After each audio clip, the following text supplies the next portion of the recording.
Bonjour à toutes et à tous, bienvenue sur Éducative. Alors aujourd'hui on parle de santé mentale, donc je fais une partie assez importante sur ça parce que je trouve que c'est finalement extrêmement important, on n'en parle jamais et je pense que ça a énormément de sens d'adapter ça aux lycéens, aux collégiens, aux étudiants.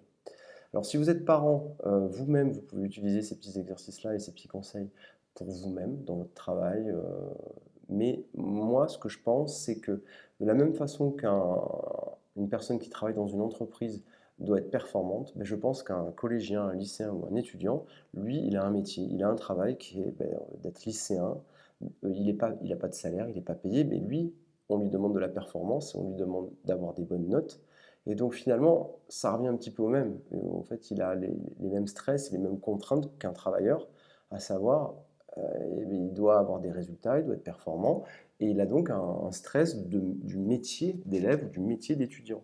Et donc finalement, on néglige, je trouve, pas mal ce type de stress, puisque en réalité, les élèves, les étudiants ont une pression en fait. Et ils n'ont pas vraiment, je trouve, de façon de gérer ça. Voilà. Alors, je vais vous donner, à mon sens, de ce que je vois, hein, les trois choses qui indiquent qu'un élève ou un étudiant peut être dans une mauvaise santé mentale ou qu'il a déjà mis en place plein de choses qui vont faire qu'il va aller dans une mauvaise direction au niveau de sa santé mentale. La première chose, si vous êtes parent, vous le savez, c'est le téléphone portable. Euh, Tout le monde l'utilise, mais moi j'ai vu des élèves utiliser ça plus de 4 heures par jour. Déjà vu dans des établissements scolaires des couloirs où je passe dans le couloir et l'intégralité des élèves du couloir sont scotchés sur leur téléphone portable. Ou d'autres qui jusqu'au dernier moment sont sur leur téléphone jusqu'à rentrer en classe. Donc je pense qu'il y a vraiment quelque chose à faire là-dessus, à limiter. Alors comment faire? C'est très facile à dire, de dire à son enfant, voilà, arrête d'utiliser ton téléphone portable ou je te le confisque. Ça, en pratique, ça ne marche pas. Il y a deux conseils. Le premier, pour le portable, c'est il faut diminuer. Donc, je te conseille d'enlever une app, par exemple, de ton téléphone. Si par exemple, il y a trois apps que tu utilises tout le temps, on va dire que tu en enlèves une pendant une semaine. Et on va essayer de gagner un petit peu de temps comme ça. Donc ça, c'est enlever une app, ça peut être possible.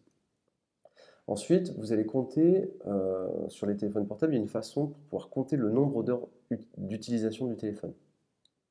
Ça peut être intéressant de regarder le nombre d'heures passées euh, par l'enfant sur son téléphone portable. On lui fait calculer en moyenne s'il passe 10 heures par semaine sur son téléphone portable, ça fait quand même 40 heures. Ça fait quand même 10 heures par semaine, 40 heures dans le mois. Et si je fais un petit calcul, là, on le fait ensemble, euh, 10 heures par semaine euh, sur un mois, ça fait 40 heures. Euh, Ça fait 480 heures. Et si on imagine que, en gros, une journée, 24 heures, vous dormez 8 heures et vous êtes actif 16 heures, si je fais 480, donc ça c'est le nombre d'heures, 480 heures, c'est un élève qui utiliserait son téléphone portable 10 heures par semaine, 480 heures par an. Euh, Si je divise ça par 16, pour avoir le nombre de jours où en fait il fait 16 heures de téléphone, 8 heures de sommeil. Bah, ça fait 30 jours. 480 divisé par 16, ça fait 30 jours.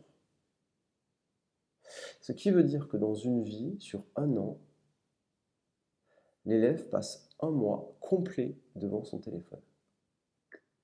Donc ça, c'est quand même une réflexion à avoir avec lui.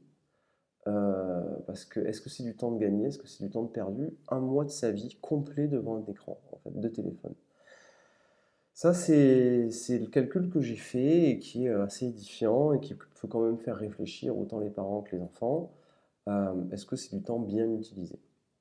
Donc ça c'est la première des choses. La deuxième chose, je me suis aperçu que les sportifs, les élèves qui ont une activité physique sportive, et attention, je parle d'une activité physique sportive dans un club avec un entraîneur et dans un club associatif de la ville, football, triathlon, basket, natation, ce genre de choses, je me suis aperçu que ces élèves-là utilisaient quasiment pas leur téléphone portable, très peu, beaucoup moins que les autres, parce que très rapidement, ils vont avoir une connexion sociale importante avec leurs amis du club de sport et finalement vont passer un moment social extrêmement intéressant.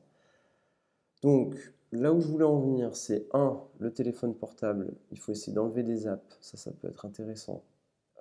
Et la deuxième chose, leur faire compter le nombre de temps qu'ils passent dessus et le ramener à une année pour avoir une vision de ça.